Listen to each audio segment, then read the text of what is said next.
Hello and welcome to the Empowering Story, the podcast where we explore the journey of healing from sexual abuse. I am your host, Shandorov, the author of the best-selling book Broken Silence, Living with Passion and Purpose After Sexual Abuse.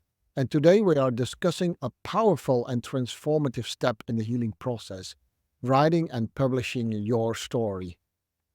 Writing and publishing a story of sexual abuse is a courageous act that goes far beyond simply sharing an experience. It's a profound step in reclaiming one's voice, empowering oneself, and inspiring others.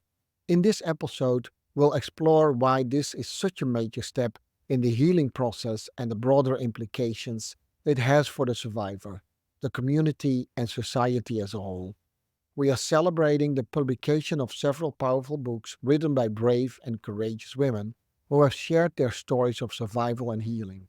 These authors have taken an extraordinary step, and their work is a testament to their strength and resilience. We'll talk more about these incredible books later in this episode. Let's start by talking about the healing power of writing. Writing about traumatic experiences can be incredibly therapeutic. It allows survivors to process their emotions, make sense of their experience, and begin to heal from the trauma. Writing provides a safe space for survivors to express their feelings and thoughts without judgment.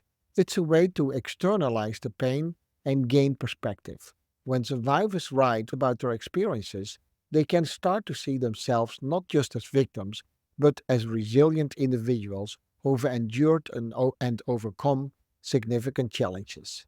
Writing can also help organize and structure memories, which can be especially helpful for those who have fragmented memories of their trauma. By putting their story on paper, survivors can create a coherent narrative that makes sense to them. Moreover, writing can be a form of self validation. When survivors see their experiences in writing, it can affirm that what they went through was real and significant. This validation is an essential step towards self acceptance and healings. Now let's discuss the impact of publishing these stories. It transforms a private experience into a public declaration of survival and resilience. Publishing can be incredibly empowering for survivors. It's a way to reclaim their voice and asserting their right to be heard. For many, it's a way of taking back control over their narrative and their lives. Publishing also has the potential to inspire and support others who may be going through similar experiences. When survivors share their stories, it can help others feel less alone and give them the courage to seek help and start their own healing journey. The ripple effect of one person sharing their story can be profound. It can create a sense of community and solidarity among survivors and foster a more supportive and understanding environment. Let's take a step back and look at the broader societal implications of survivors writing and publishing their stories. When more survivors share their experiences, it can challenge societal stigma and misconceptions about sexual abuse.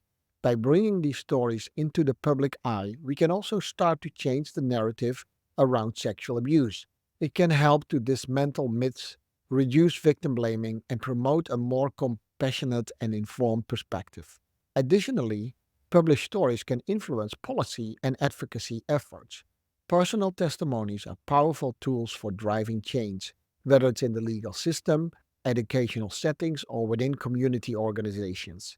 Survivor stories can be a catalyst for change. They can highlight the need for better support servers, more effective prevention strategies, and stronger legal protections for survivors of sexual abuse. Now let's take a moment to celebrate the incredible authors who have just published their stories of survival and healing. These books are more than just publications. They are powerful declarations of resilience and strength. I'm honored to highlight their work and the profound impact they are making. The first book that I want to introduce is Breaking the Chains of Silence, a story of surviving sexual abuse by J.D. Grace. And the second book is The Courage to Own My Own Truth From Hidden Pain to Healing Light by Elisabeth Henderson. And they both describe these brave women have not only taken a significant step in their own healing, but have also provided a source of hope and inspiration for others. Their courage in sharing their stories publicly is a beacon of light for those still finding their way through the darkness of trauma. I will put in the show notes the link of these two books, and I will spend complete episodes of the Empowering Story podcast to each of these books. As we wrap up this story, I want to acknowledge the incredible bravery of all the survivors who have chosen to write and publish their stories. Your courage not only aids in your own healing, but also paves the way for others and contributes to a larger movement towards a more understanding and supportive society. If you are a survivor considering sharing your story, note that there are resources and communities out there to support you. And for our listeners, let's continue to create spaces where these stories can be shared and heard with compassion and respect. If you found this episode helpful, please share it with others and consider leaving us a review on your favorite podcast platform. Your feedback and support help us continue to bring these important conversations to light. Until next time, take care of yourself and each other.